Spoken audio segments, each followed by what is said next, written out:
नमस्कार। एस्ट्रो अभी चैनल के मासिक राशिफल कार्यक्रम में आप सबका स्वागत है।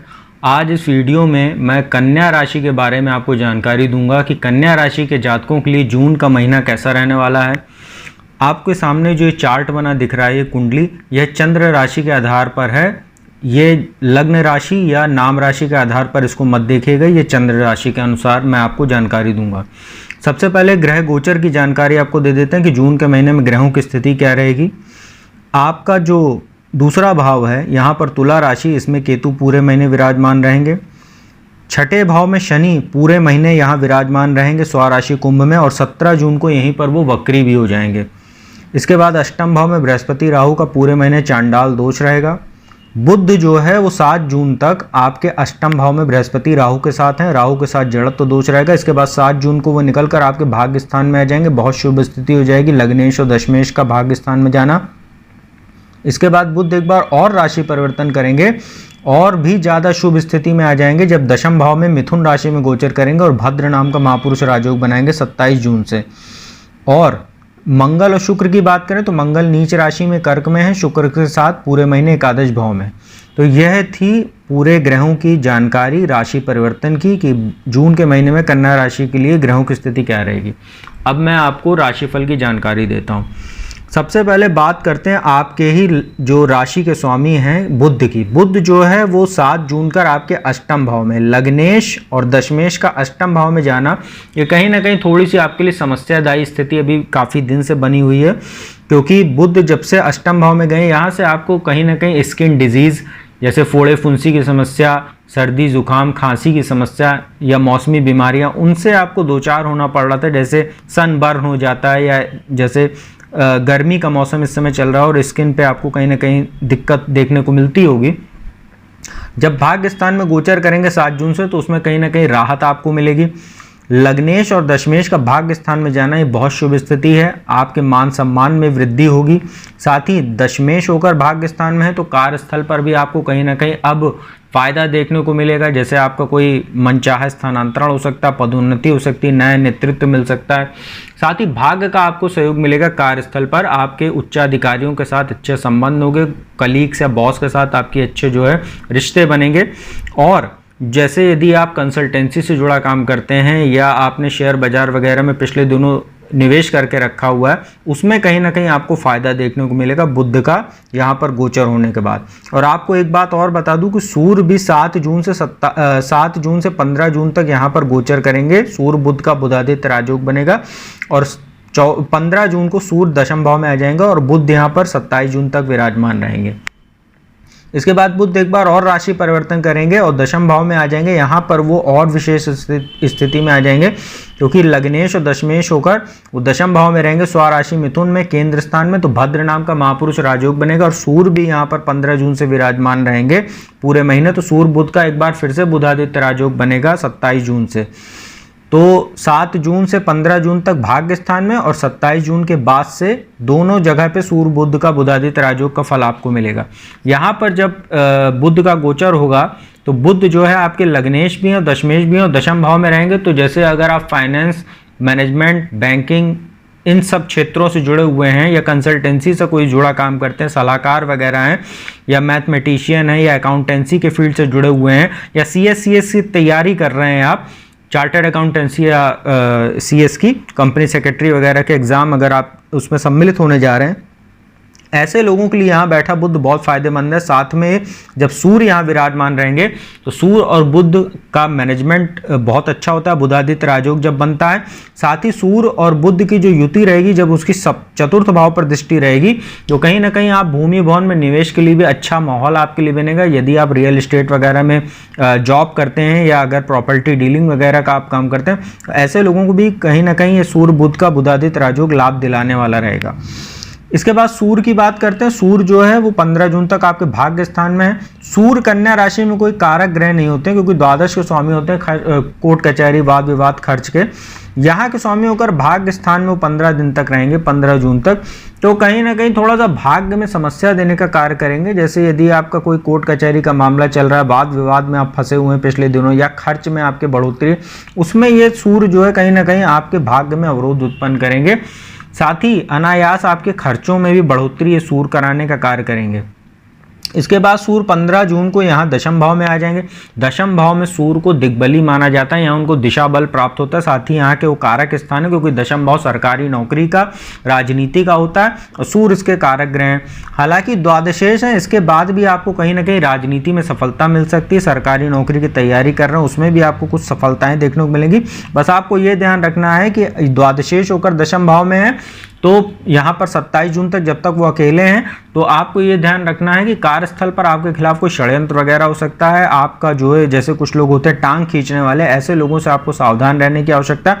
साथ ही माता के स्वास्थ्य का ध्यान रखिएगा और उनके साथ संबंधों का ध्यान रखिएगा। और जैसे ही 27 जून को बुध भी यहाँ आ जाएंगे, तो सूर्य बुध का जब बुधादित्य राजयोग बनेगा, तो यहाँ से आपके लिए चीज़ें काफ़ी आसान होने लगेंगी। आप अपनी समस्याओं को अच्छे से टैकल करेंगे और कार्यस्थल पर आपकी सराहना होगी और आप परेशानियों को अच्छे से मैनेज करके उनको दूर करने का काम करेंगे, जिसमें आपको सफलता भी मिलेगी। इसके बाद शनि की बात करते हैं। शनि जो है पूरे महीने यहाँ आपके छठे भाव में बैठे हैं। काफ़ी अच्छी स्थिति शनि की मानी जाती है, तीसरे, छठे और 11वें भाव में।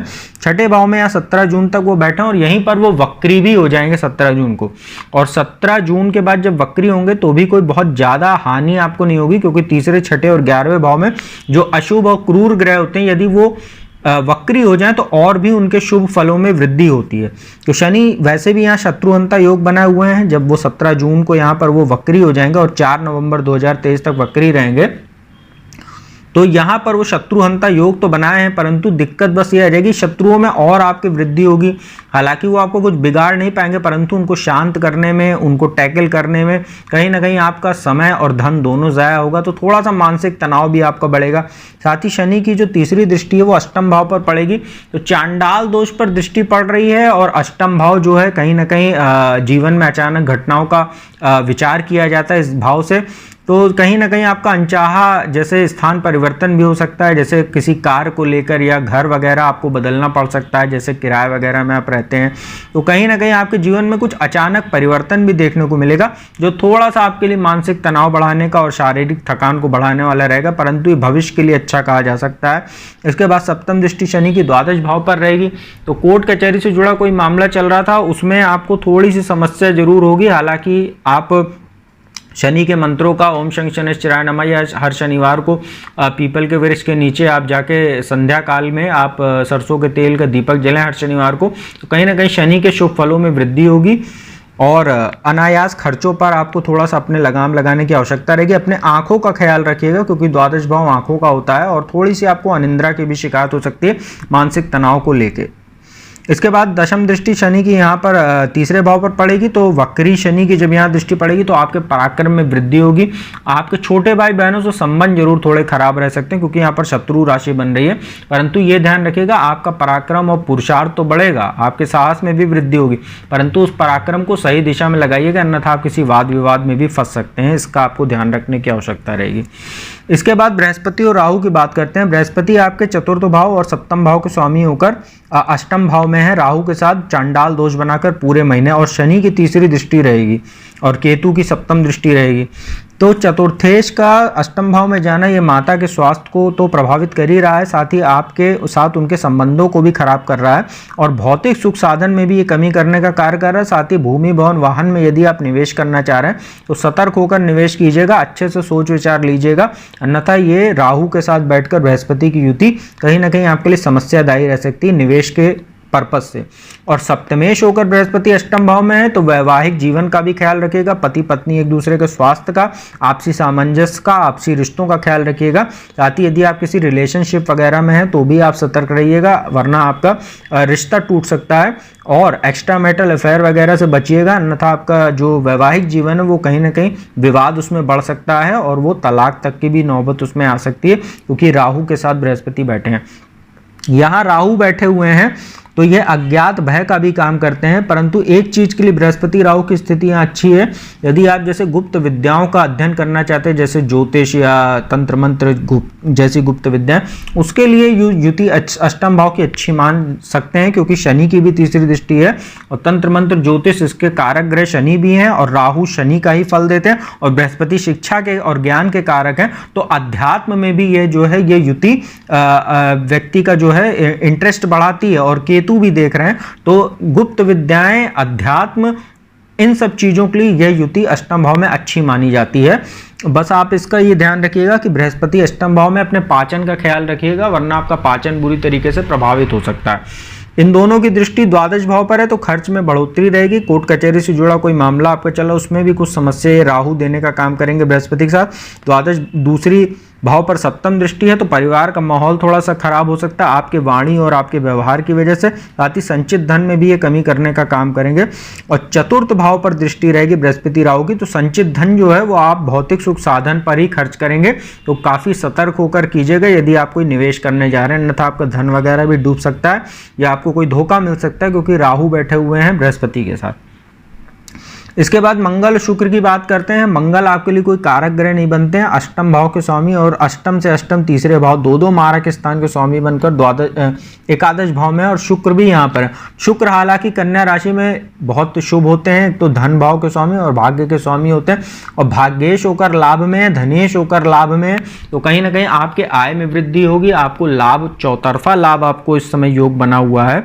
आप यदि बॉलीवुड से जुड़े हैं या फिल्म इंडस्ट्री से जुड़े हैं या जर्नलिज्म, कंसल्टेंसी, या आप शुक्र से जुड़ा व्यापार करते हैं, जैसे fashion and cosmetic, James and jewellery, readymade garments, या आप परफ्यूम का काम करते हैं, या सैलून चलाते हैं, ब्यूटी पार्लर चलाते हैं, या hotel and beverages, restaurant, food items, इन सब चीज़ों का, ड्राई फ्रूट्स का, इन सब चीज़ों का यदि आपका काम है, तो आपके लिए यह शुक्र का गोचर बहुत शुभ है, भाग्य में वृद्धि कराने वाला है। बस आपको ये ध्यान रखना है कि मंगल के साथ है थोड़ा सा चरित्र दोष की स्थिति उत्पन्न होती है, तो अपने चरित्र को आप मजबूत रखिएगा। ज़्यादा से ज़्यादा बहुत ज़्यादा ग्लैमर फील्ड में इन्वॉल्व होने की आपको ज़रूरत नहीं है, क्योंकि ये आपके लिए समस्यादायी हो सकता है, क्योंकि शुक्र भौतिक सुख साधन और भोग विलास के स्वामी, मंगल जो है वो अग्नि के स्वामी है, तो ये भोग विलास की प्रवृत्ति को बढ़ाता है, और पंचम भाव पर दोनों की दृष्टि है, तो ये आपका मन इन सब चीज़ों में लगेगा, तो थोड़ा सा अपने मन को आप लगाम लगा के रखिएगा, तो ये गोचर आपके लिए अच्छा रहेगा मंगल शुक्र की होती। मंगल की दृष्टियों की बात कर लें, शुक्र के पास तो एक ही दृष्टि, मंगल की दृष्टि जो चौथी नीच दृष्टि चतुर्थ भाव पर है, वाणी से संबंधित आपको समस्या रहेगी, क्योंकि नीच दृष्टि और परिवार में भी ये कहीं ना कहीं कलह है, और आपके जो भोग विलास का, आपकी जो इच्छाएं और व्यवहार में बदलाव आएगा, क्योंकि शुक्र भी साथ में है, उससे आपका चरित्र थोड़ा सा परिवार के नज़र में खराब हो सकता है। तो यदि आप अविवाहित वगैरह हैं तो काफ़ी सतर्क रहिएगा, अन्यथा आपका रिश्ता जुड़ते जुड़ते खराब हो सकता है। और मंगल की अष्टम दृष्टि शनि पर रहेगी, षडाष्टक दोष बन रहा है, तो आपके शत्रुओं में भी वृद्धि होगी, शत्रु आपको परेशान करने की कोशिश करेंगे। बड़े भाई से अपने संबंधों को अच्छा बना के रखिएगा, अन्यथा उनसे भी आपके संबंध खराब होंगे यहाँ नीच के मंगल की वजह से। और उच्च अधिकारियों से, अपने कलीग से, अपने बॉस के साथ अपने संबंधों को अच्छा रखिएगा, अन्यथा आपको कार्यस्थल पर कुछ ये परेशानी ये मंगल नीच का दे सकता है। और शुक्र बैठे हैं तो चरित्र में भी आपके कहीं ना कहीं दोष उत्पन्न कर रहे हैं। तो मित्रों, ये था कन्या राशि के लिए जून का मासिक राशिफल कैसा रहने वाला है। उपायों की बात कर लेते हैं। पूरे महीने आप जो है विष्णु सहस्त्र नाम का पाठ कीजिए, साथ ही गणेश जी को हर बुधवार को मोदक अर्पित कीजिए प्रसाद के रूप में। और आप यदि आपकी कुंडली अलाउ करती है तो आप किसी ज्योतिषी से परामर्श करके एक पन्ना धारण कर ले, तो यह महीना आपके लिए बहुत शुभ रहने वाला है। तो मित्रों, यह था कन्या राशि वालों का जून मासिक राशिफल। यदि आपको वीडियो अच्छी लगी हो तो चैनल को सब्सक्राइब कर दीजिएगा, बगल में बेल आइकन का बटन उसको प्रेस कर दीजिएगा, जिससे मेरे आने वाली वीडियोस की नोटिफिकेशन आपको मिल सके। और यदि जो भी जातक मुझसे कुंडली विश्लेषण कराना चाहते हो तो मेरा नंबर डिस्क्रिप्शन में और स्क्रीन पर भी आपको यहाँ बगल में लिखा दिख रहा होगा, तो आप उस पर संपर्क करके अपॉइंटमेंट ले सकते हैं और फीस जमा कराने के उपरांत घर बैठे मेरे द्वारा कुंडली विश्लेषण का लाभ प्राप्त कर सकते हैं। तो अब मैं अपने वाणी को यहीं विराम देता हूँ। अगली वीडियो में तुला राशि के लिए जून का मासिक राशिफल कैसा रहने वाला, उसकी वीडियो में लेकर आपके समक्ष बहुत जल्द उपलब्ध होऊंगा। तब तक के लिए ओम नमः शिवाय।